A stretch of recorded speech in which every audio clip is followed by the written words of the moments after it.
Confidence from within. In the village of Molding on the Hill, where every house was shaped from soft terracotta and every tree was made of green plasticine, lived a quiet boy named Arlo. While other children spent their afternoons racing clay carts or shouting from the rooftops to see who was loudest, Arlo preferred the steady tick-tock of his workshop. He spent his time repairing the tiny, intricate gears of the village clocks, making sure every second was honest and every strike was true. One morning, a flashy boy named Sterling announced the arrival of the Great Glow-Up Gala. Sterling was the most popular boy in town because he always had the shiniest accessories and the loudest laugh. The person with the most spectacular outfit and the biggest fans will win the golden mold. Sterling shouted, already busy gluing sparkling glass beads and silver foil to his clay arms. Everyone rushed to copy him, desperate for a bit of his spotlight. Arlo felt a pang of doubt. He looked at his plain brown smock and his grease-stained fingers. Maybe I'm too dull, he whispered. He went to the village tailor and tried on a cape made of heavy, shimmering gold leaf. It was so large it dragged on the floor, and so stiff he could hardly move his arms. He looked in the mirror, but he didn't see Arlo. He saw a golden statue that couldn't even bend over to fix a clock. Outside, Sterling was showing off his approval meter, a gadget he'd built that beeped every time someone cheered for him. See, Arlo? Sterling bragged, pointing to the rising needle on the dial. This tells me I'm the best. If people didn't like me, the needle would drop, and then who would I be? I need them to keep cheering so I know I'm special. Arlo watched as Sterling nervously adjusted his sequins, looking more worried than happy. Arlo went home and took off the heavy gold cape. He realized that if he wore it, he couldn't do the work he loved. He didn't want a needle on a dial to tell him he was important. I know my gears are straight and my clocks are steady, he said to himself. That has to be enough. He hung the cape on a hook and picked up his favorite wrench, feeling a strange, quiet strength growing in his chest. While the rest of the village was busy polishing their shoes for the gala, Arlo climbed the high tower of the great town clock. It hadn't been oiled in years because everyone was too busy looking at themselves. Arlo spent hours in the dark, dusty tower, cleaning every tooth of every wheel. He wasn't doing it for a prize. He was doing it because the clock deserved to run perfectly. The gala began with a roar of music and a flash of lights. Sterling took the stage, his approval meter beeping wildly. But as he tried to perform a dance, his heavy sequins began to peel off, and his silver foil snagged on his gadgets. The more he tried to impress the crowd, the more his costume fell apart. Suddenly, with a loud krrrak, the village's main power failed because everyone had plugged in too many decorative lights. The village fell into total darkness and silence. The music stopped, and the glow-up gala was ruined. In the pitch black, no one could see who was wearing gold or who had the most sequins. But then, a steady, rhythmic sound echoed from above. Tick, tick, tick. Arlo was still in the tower. He reached out and pulled the heavy iron lever he had just repaired, releasing the great clock's mechanical heart. The clock struck 12 with a deep, resonant chime that vibrated through the clay ground. A soft, warm light emitted from the clock face, illuminating the whole square. The villagers looked up in awe. Sterling walked over to Arlo, who was climbing down the tower stairs, covered in oil but standing tall. Why didn't you come to the stage? Sterling asked. Weren't you afraid no one would see you? Arlo smiled. I didn't need to be seen to know the work was good, he said. Real confidence isn't about the noise people make for you. It's the quiet feeling you get when you know you've done your best. Sterling looked at his broken meter, and then at the steady, glowing clock. For the first time, he took off his remaining sequins and just stood there, realizing that being yourself was the brightest way to shine.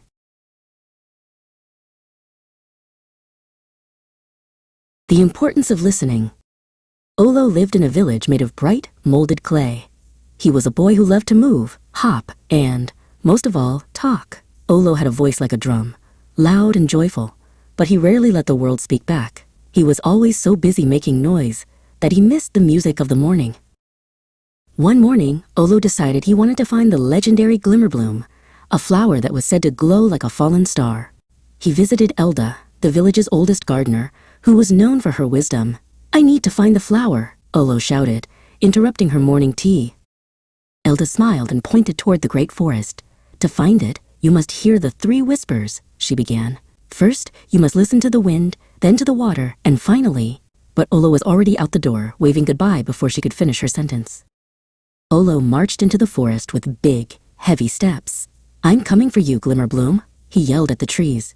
He stomped over crunchy clay leaves and sang a loud song so he wouldn't feel lonely. But the louder he sang, the more lost he became, and the path seemed to vanish beneath his feet. Suddenly, a bright blue bird named Pippin landed on a low branch. Pippin chirped a rhythmic pattern, tilting his head and fluttering his wings. Pippin knew exactly where the Glimmerbloom grew and wanted to show Olo the way. Olo didn't stop to listen to the bird's song. "Hello, bird. I'm looking for a flower. It's very big and shiny. Have you seen it? I'm going this way."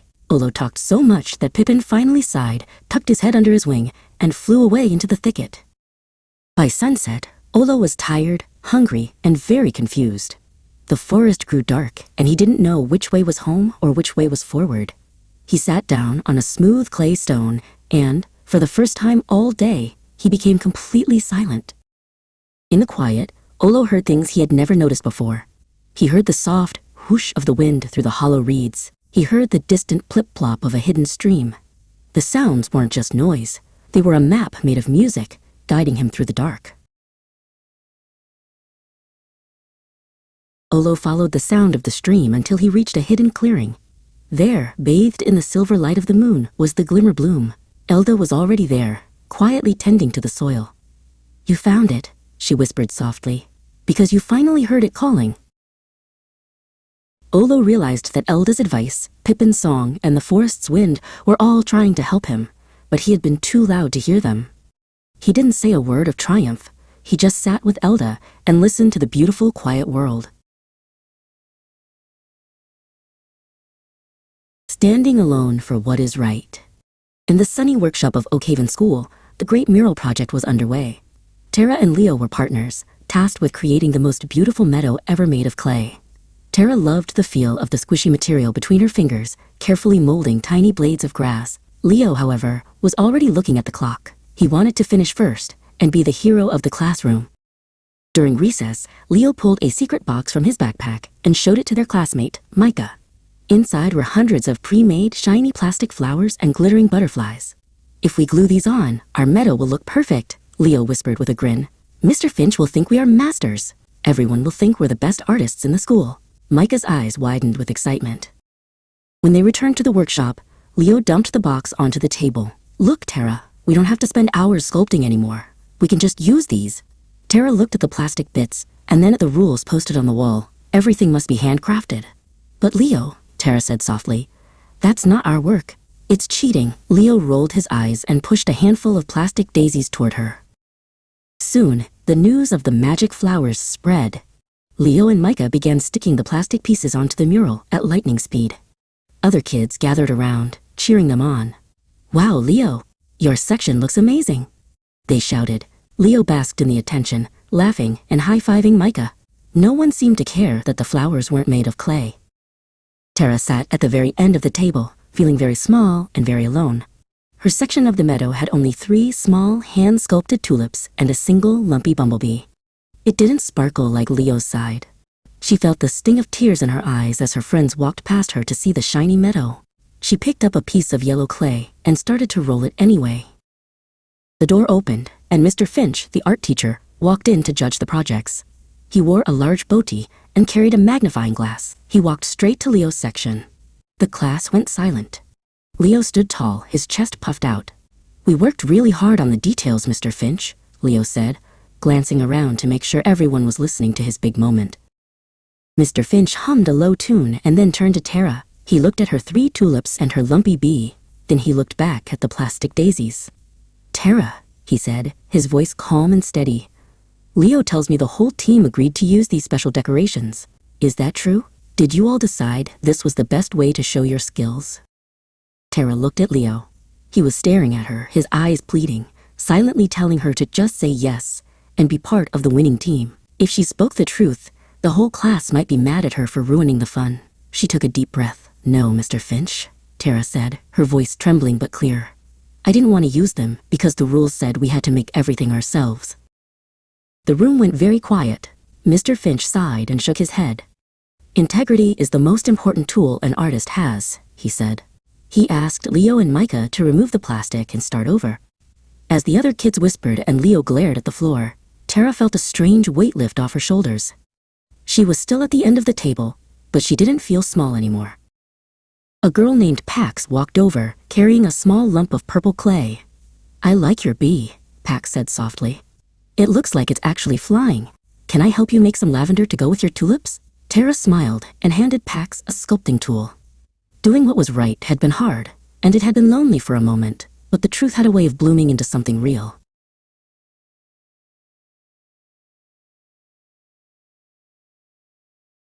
Using talents for good.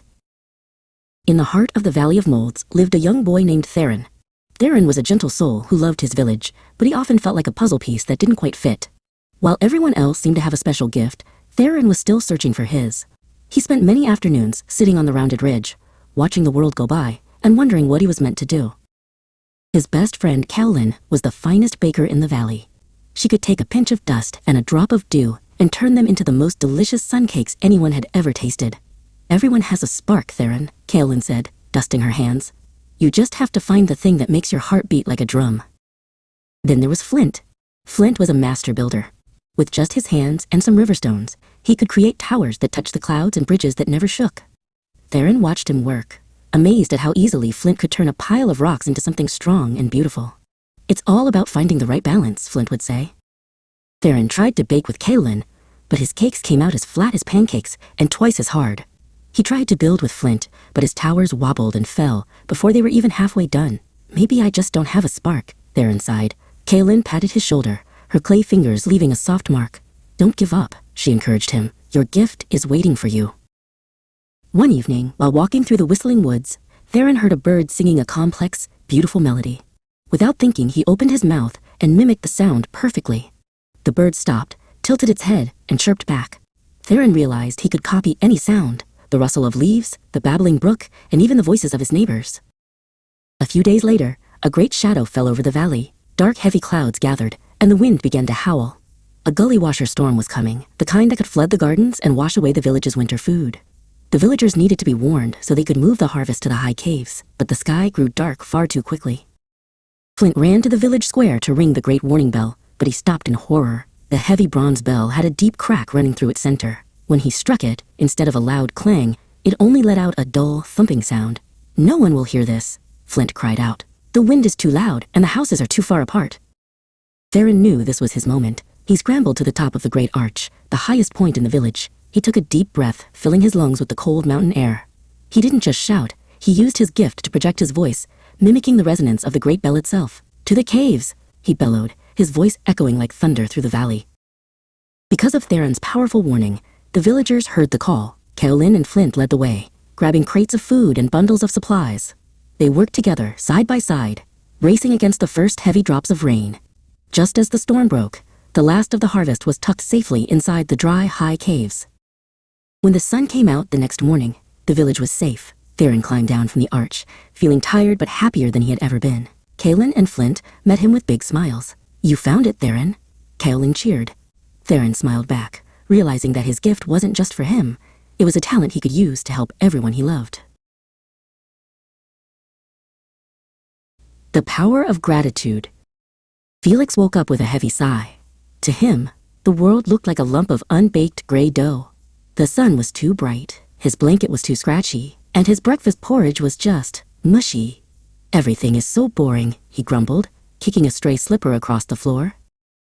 On his way to the park, Felix kept his head down. He didn't notice the squirrels playing tag or the smell of fresh rain on the pavement. To Felix, the sidewalk was just a long, bumpy path to nowhere. He felt like he was carrying a heavy backpack full of not enoughs and I wants. Near the big oak tree, Felix saw his neighbor, Loomis.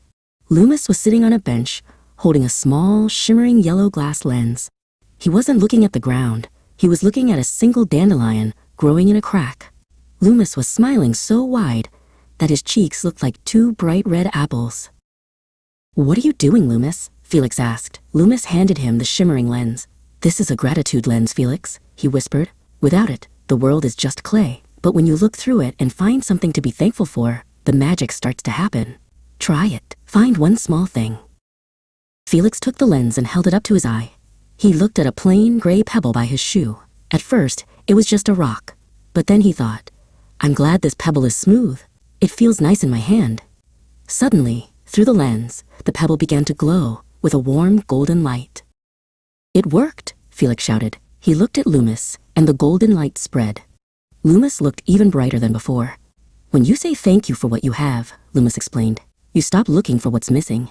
You start seeing the colors that were there all along. Felix ran home, still holding his imaginary lens in his heart. When he walked into the kitchen, he saw his mother stirring a pot.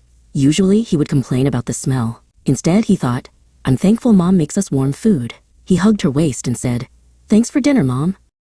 Later, Felix met his friend Pip at the playground. Pip had a new toy airplane, and Felix felt a tiny spark of jealousy. But then he remembered his lens. I'm glad Pip has a cool toy so we can play together, he thought. He ran over and said, That's an awesome plane, Pip. Can I watch it fly? As the sun began to set, the entire town of Oakhaven looked different to Felix. It wasn't gray dough anymore. It was a masterpiece of textures and colors. The shadows were deep purple, the windows were amber, and the air felt like a warm hug. He realized the world hadn't changed. He had. That night, Felix didn't kick his slippers. He tucked himself into his blue blanket and felt how soft it was. He looked out the window and saw Loomis walking home in the moonlight. Felix waved, and Loomis waved back.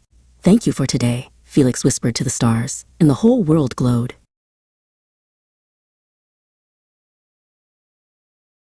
Overcoming fear with faith and reason. Silas stood at the edge of the whispering woods, where the trees grew tall and the shadows stretched long. He had to cross to get home, but his knees felt like jelly. The woods looked like a giant mouth waiting to swallow the sun. Silas squeezed his backpack straps and took a deep breath, but his feet stayed stuck to the clay-colored earth. That's a very big sigh for such a small boy, a slow, gravelly voice said. Silas jumped as Barnaby, a wise tortoise, with a shell painted in colorful geometric patterns, crawled out from behind a mossy rock. Barnaby looked up with kind, crinkled eyes. The woods look different when you're looking from the outside, don't they? Barnaby tucked his head in and then popped it back out. Fear is a funny thing, Silas. It tells us stories that aren't always true. To beat it, we need two tools: reason to see what is real, and faith to trust in what we cannot see yet. Would you like to use them with me? Silas nodded and pointed to a jagged, swaying shape in the dark. Look, a grumble gnasher with many arms. Barnaby didn't run. Instead, he pulled a small magnifying glass from his shell. Let's use reason, Silas. What does that shape do? Does it growl, or does it just wave in the wind? Silas stepped closer, squinting his eyes. He realized the arms were just crooked branches, and the gnashing teeth were actually clusters of dried leaves. It's just an old oak tree, Silas whispered, feeling a little bit of the jelly in his knees turn back into bone. Reason had shown him the truth. Further in, the path vanished into a patch of thick, silvery mist. Silas stopped again. I can't see where the ground goes, he worried. Barnaby handed him a small, glowing lantern. This is where we use faith, Barnaby said. Faith isn't seeing the whole map. It's trusting that the next step is there because the path hasn't failed us yet. Silas took the lantern and held Barnaby's sturdy shell. Together, they stepped into the white mist. Silas moved slowly, feeling the ground with his toes before planting his weight. One step, then another. He couldn't see the end of the forest, but he trusted Barnaby, and he trusted his own feet to find the way. Suddenly, a loud crack echoed through the trees. Silas frozen, his heart hammered against his ribs like a trapped bird. Something is coming, he cried. He wanted to run back, but the mist had already closed behind them. He felt the fear trying to take over his mind again. Use your tools, Silas, Barnaby urged. Silas took a breath. He used reason. The sound was a snap, not a roar. He used faith. I am not alone, and I am brave enough to look. They turned the lantern toward the noise and saw a small, round frog sitting on a fallen log that had just settled into the mud. The trees began to thin, and soon the golden light of home appeared. Silas stepped out of the woods, feeling taller than when he had entered. He realized that being brave didn't mean he wasn't afraid. It meant he had the tools to move forward anyway. He thanked Barnaby, who smiled and slowly crawled back toward his mossy rock.